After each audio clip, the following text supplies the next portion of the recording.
Bismillahirrahmanirrahim. Dear student, in today's lecture we will talk about osteomyelitis.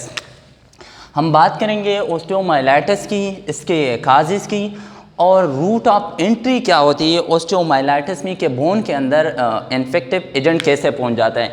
तो सबसे पहले बात करते हैं डिफिनीशन ऑफ ओस्टियोमाइलाइटिस की। तो इसकी डिफिनीशन है the infection and inflammation of bone and bone marrow is called osteomyelitis. क्योंकि हमेशा हम इन्फेक्शन वर्ड ओस्टियोमाइलाइटिस के अंदर इसलिए यूज़ कर रहे होते हैं क्योंकि इसकी जो अंडरलाइंग काज होती है हमेशा वो इन्फेक्टिव ऑर्गेनिज्म होते हैं।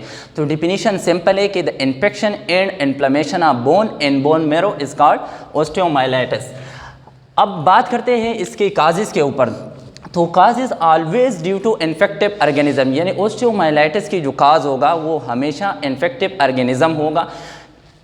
अब इन्फेक्टिव जो ऑर्गेनिज्म होते हैं या जो इसके काजेज़ होते हैं वो जरासीम को हम दो में क्लासिफाइड करते हैं। एक को हम कहते हैं पायोजेनिक पैथोजन या pyogenic micro organism, most commonly due to staph aureus, यानी जिन लोगों को पायोजेनिक ओस्टियोमाइलाइटिस होता है वो मोस्ट कॉमनली स्टेप्लोकोकस ओरियस इस माइक्रो ऑर्गेनिज्म की वजह से होते हैं। और 80 to 85% जो केसेस होते हैं ओस्टियोमाइलाइटिस के वो स्टेप्लोकोकस ओरियस के होते हैं।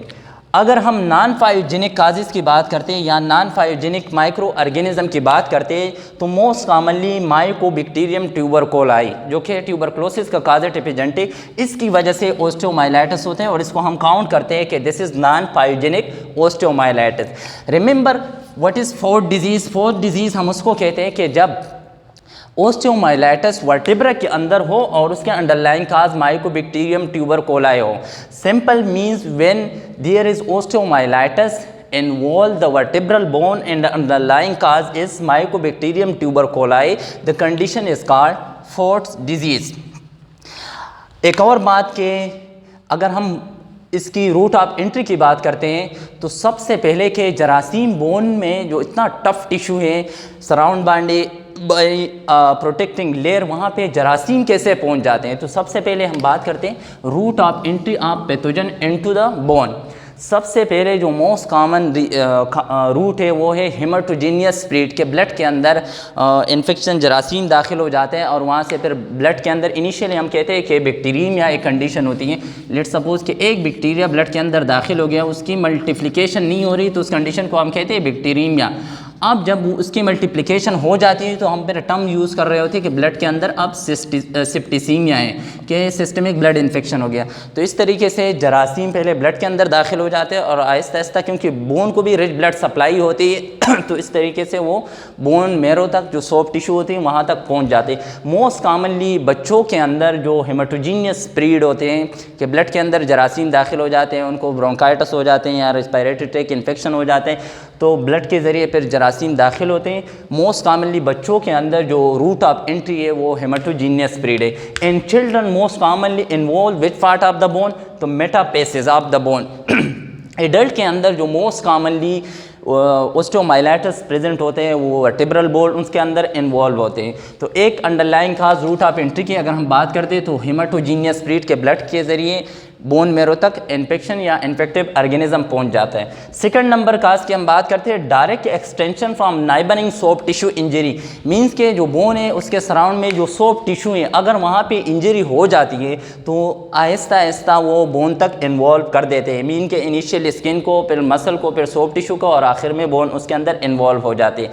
अगर हम मिसाल की बात करते हैं तो diabetic foot ulcer, diabetic foot ulcer इसकी क्लासिकल एग्जांपल है direct extension from neighbouring soft tissue injury. क्योंकि इसके अंदर क्या होता है कि इनिशियली अल्सर डेवलप हो जाते हैं और वो ज़ख़म आहिस्ता आहिस्ता हमें पता है कि वो ठीक नहीं होता है क्योंकि वहाँ पे नर्व की सप्लाई अल्टर हो जाती है। इसके अलावा वहाँ पे ब्लड की सप्लाई भी अल्टर हो जाती है डायबिटिक फुट अल्सर के अंदर। और इम्यून सिस्टम जो वहाँ के सेल्स होते हैं वो इतने स्ट्रेस के अंदर होते हैं कि वो कोई भी अगर उनको इंजरी पहुँच जाती है तो अपनी प्रोटेक्शन नहीं कर पा रही होती, इसलिए वो अल्सर वो ज़ख़म ठीक नहीं होता। आहिस्ता आहिस्ता वो ज़ख़म इतना ख़राब हो जाते हैं कि वो बोन तक पहुँच जाते हैं। तो डायबिटिक फुट अल्सर इसकी एक मिसाल है। सेकंड नंबर पे अगर हम बात करते हैं डायरेक्ट इम्प्लांटेशन ऑफ माइक्रोब, कि डायरेक्टली कोई ऐसा ट्रॉमा, कोई इंजरी या कोई हमने ऐसे प्रोसीजर किया कि डायरेक्ट हमने बोन के अंदर जरासीम को इम्प्लांट कर दिया। फॉर एग्जाम्पल पेनिट्रेटिंग इंजरी, अगर अगर कोई किसी को गोली लग जाए या ऐसे ट्रॉमा हो जाए जिसकी वजह से बोन बिल्कुल एक्सपोज हो जाए तो पेनिट्रेटिंग इंजरी इसकी एक मिसाल है। या ओपन फ्रैक्चर के अंदर भी चांसेस होते हैं कि जरासीम आसानी से बोन के अंदर दाखिल हो जाते हैं, बोन के अंदर या बोन मैरो के अंदर। इसके अलावा अगर हम कोई सर्जरी कर रहे होते, आर्थोपेडिक सर्जरी हम कर रहे होते, तो उसके अंदर भी चांसेस होते हैं अगर हमारे इंस्ट्रूमेंट कंटामिनेटेड होते तो जरासीम के बोन मैरो तक पहुँचने में आसानी हो जाती है। अब अगर हम बात करते हैं टिपिकल बोन स्ट्रक्चर की, तो अगर हम बोन के स्ट्रक्चर की बात करते हैं तो ये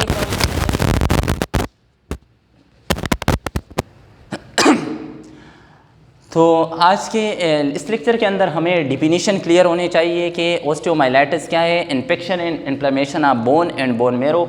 इसके अलावा हमें काजेज़ का पता हो कि दो काजेज़ होते हैं, एक पायोजेनिक काज जिसको हम मोस्ट कॉमनली स्टेप्लोकोकस ओरियस यानी 80 to 85% जो केसेस होते हैं वो स्टेप्लोकोकस ओरियस की वजह से होते हैं।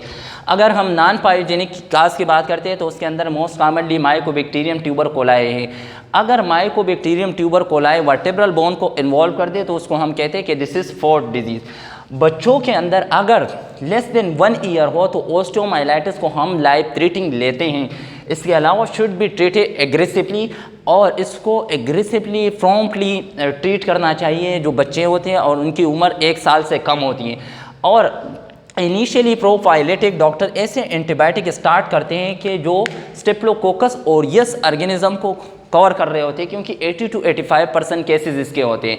सेकंड नंबर पे हमने बात की थी रूट ऑफ एंट्री की, तो हमारे पास रूट ऑफ एंट्री के अंदर सबसे पहले हेमाटोजीनियस स्प्रेड है मोस्ट कॉमनली बच्चों के अंदर, और बच्चों के अंदर जो parts of the long bone involve होते हैं ज़्यादातर लॉन्ग बोन इन्वॉल्व होते हैं और लॉन्ग बोन के मेटापेसिस।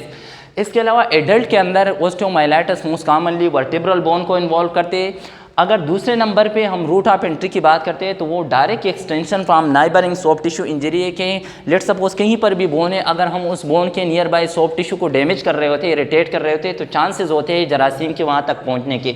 उसके हमारे पास मिसाल है for example diabetic foot ulcer. इसके अलावा या हम डायरेक्ट इम्प्लांटेशन ऑफ माइक्रोब्स अगर हम करते हैं, फॉर एग्जाम्पल पेनिट्रेटिंग इंजरी हो गई, इसके अलावा सर्जरी हो गई, आर्थोपेडिक सर्जरी हो गई, या ओपन फ्रैक्चर, अगर फ्रैक्चर ओपन फ्रैक्चर है तो उसके अंदर चांसेस होते हैं क्योंकि बोन के टिश्यू एक्सपोज होते हैं। नेक्स्ट लेक्चर के अब टिपिकल बोन को before we starting the pathophysiology of osteomyelitis, उसके लिए मस्ट है कि हमें एक टिपिकल लॉन्ग बोन की एनाटॉमी एंड फिजियोलॉजी का पता हो। तो अगर हम टिपिकल लॉन्ग बोन की बात करते हैं तो जो अपर वाला पोर्शन होते हैं इसको हम कहते हैं एपिपाइसिस, और अपर एपिपाइसिस, और जो ये वाले पार्ट है इसको हम कहते हैं लोअर एपिपाइसिस। जो दरमियान वाला पोर्शन होते हैं इसको हम कहते हैं शार्प और डायफेसिस, और जो ये वाला पोर्शन है बिफोर एपिपाइसिस, ये वाला पोर्शन जो कि एक बोन के अंदर इसकी ग्रोथ होती है, इस वाले पोर्शन को हम कहते हैं मेटापेसिस। बच्चों के अंदर जो मोस्ट कॉमनली जो पार्ट्स इन्वॉल्व होते हैं वो ग्रोइंग चाइल्ड के अंदर, क्योंकि इस वाले एरिया के अंदर बोन की ग्रोथ होती है तो मेटापेसिस मोस्ट कॉमनली उसके अंदर इन्वॉल्व होते हैं। अगर हम ब्लड सप्लाई की बात करते हैं कि मेटापेसिस के अंदर क्यों इन्फेक्शन ऑर्गेनिज्म की आसानी से ग्रोथ होती है, मल्टीप्लिकेशन होती है, उसकी अंडरलाइंग रीज़न ये है कि यहाँ पर जो ब्लड की सर्कुलेशन होती है वो यूनिक टाइप की होती है। इसके अलावा इस बोन के सराउंड में पेरीओस्टियम मेम्ब्रेन होते हैं, एक प्रोटेक्टिंग लेयर होते हैं, और इसके अलावा इनर साइड पे भी सिमिलर मेम्ब्रेन प्रेजेंट होते हैं जिसको हम कहते हैं एंडोओस्टियम। अगर हम ब्लड सप्लाई की बात करते हैं तो ब्लड जो आ रही होती है ब्लड आर्टीरियल ब्लड सप्लाई, वो जैसे बोन मैरो के अंदर दाखिल हो जाती है तो वो सब ब्रांचेस के अंदर डिवाइड हो जाती है, ऊपर जाती है और यहाँ पे पिन पॉइंट लाइक स्ट्रक्चर बनाती है, सिमिलर लाइक दिस। और उसके बाद ये विनस साइनसेस होते हैं। लेट सपोज यहाँ पे जो जरासीम, अगर लेट सपोज जरासीम यहाँ पे पहुँच गया तो यहाँ पे ब्लड के अंदर टर्बुलेंट वाली मूवमेंट होती है, उस टर्बुलेंट मूवमेंट की वजह से जरासीम यहाँ पे आसानी से स्टे कर रहे होते हैं। फर्स्ट काज ये कि यहाँ पे पिन लाइक स्ट्रक्चर है, ब्लड की फ्लो जो होती है वो टर्बुलेंट होती है तो जरासीम आसानी से एंडोथेलियल सेल के साथ स्टक हो रहा होता है। नंबर सेकंड काज ये है कि यहाँ पे जो इम्यून सिस्टम के सेल्स होते हैं वो लेस प्रेजेंट होते हैं, यहाँ पे कम प्रेजेंट होते हैं, तो इसलिए आसानी से माइक्रोब्स की ग्रोथ होती है। नेक्स्ट लेक्चर के अंदर हम बात करेंगे the underlying pathophysiology of osteomyelitis. Thank you for watching this video.